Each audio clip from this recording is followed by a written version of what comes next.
নমস্কার বন্ধুরা, শখের রান্নায় সকলকে স্বাগত। আমাদের আজকের রেসিপি টমেটো ডিমের চচ্চড়ি। গরমকালে দুপুরবেলায় টক খেতে কার না মন চায়, তাই কাঁচা টমেটো দিয়ে বানিয়ে ফেলুন চটজলদি এই রেসিপিটি।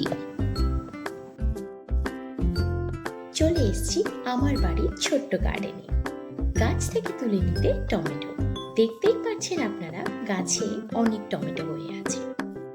এরকম দু একটা সবজি গাছ বাড়ির গার্ডেনে যদি থাকে তাহলে মাঝে মধ্যে রান্নার সুবিধাই হয়।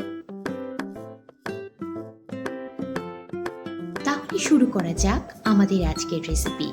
নিয়ে নিয়েছি 5টা মিডিয়াম সাইজের কাঁচা টমেটো।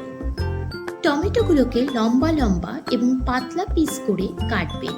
কাঁচা টমেটোর ভেতরে আমি একটা শুধুমাত্র পাকা টমেটো ব্যবহার করেছি।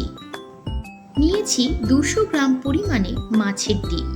কড়াইতে 4 টেবিল চামচ সর্ষের তেল দিয়ে তার ভেতরে একটু নুন আর একটু হলুদ গুঁড়ো দিয়ে মাছের ডিমটাকে ভালো করে ভেজে নিতে হবে।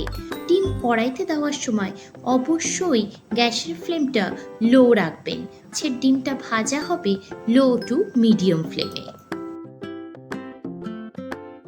কন্টিনিউয়াসলি কড়াইতে ডিম নাড়াচাড়া করে যেতে হবে, না হলে ডিম লেগে যাওয়ার সম্ভাবনা থাকে। দিচ্ছি সামান্য পরিমাণে জল ডিমটাকে সেদ্ধ করে নেওয়ার জন্য।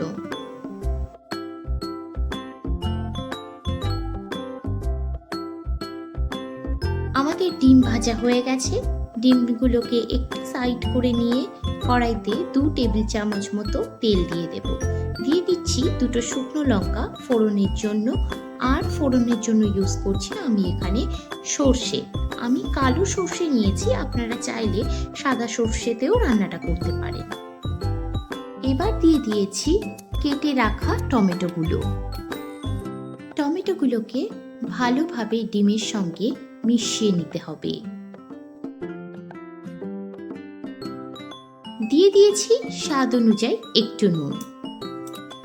টমেটোগুলো একটু ভাজা ভাজা হয়ে আসলে 1 কাপ পরিমাণে জল দিয়ে দেব।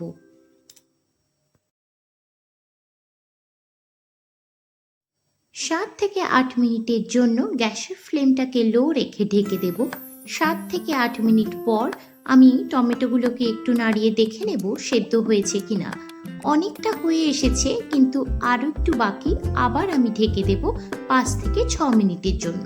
5 থেকে 6 মিনিট পর দেখুন অলমোস্ট আমাদের রান্নাটা কমপ্লিট। আমি আর একটু ভালো করে নাড়িয়ে দেখে নিচ্ছি।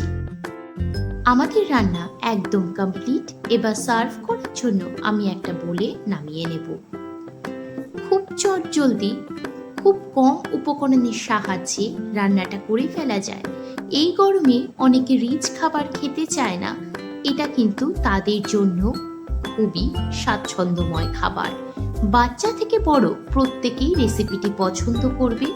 অবশ্যই রেসিপিটি তৈরি করুন এবং আমাকে কমেন্ট করে জানান রেসিপিটি কেমন লাগলো। নিজের শখের সঙ্গে সঙ্গে আমার শখের রান্নায় জুড়ে থাকুন। সাবস্ক্রাইব, লাইক, কমেন্ট করতে ভুলবেন না। আবার নতুন কোনো রেসিপি নিয়ে আপনাদের সঙ্গে দেখা হবে। সকলে সুস্থ থাকবেন, ভালো থাকবেন। ধন্যবাদ।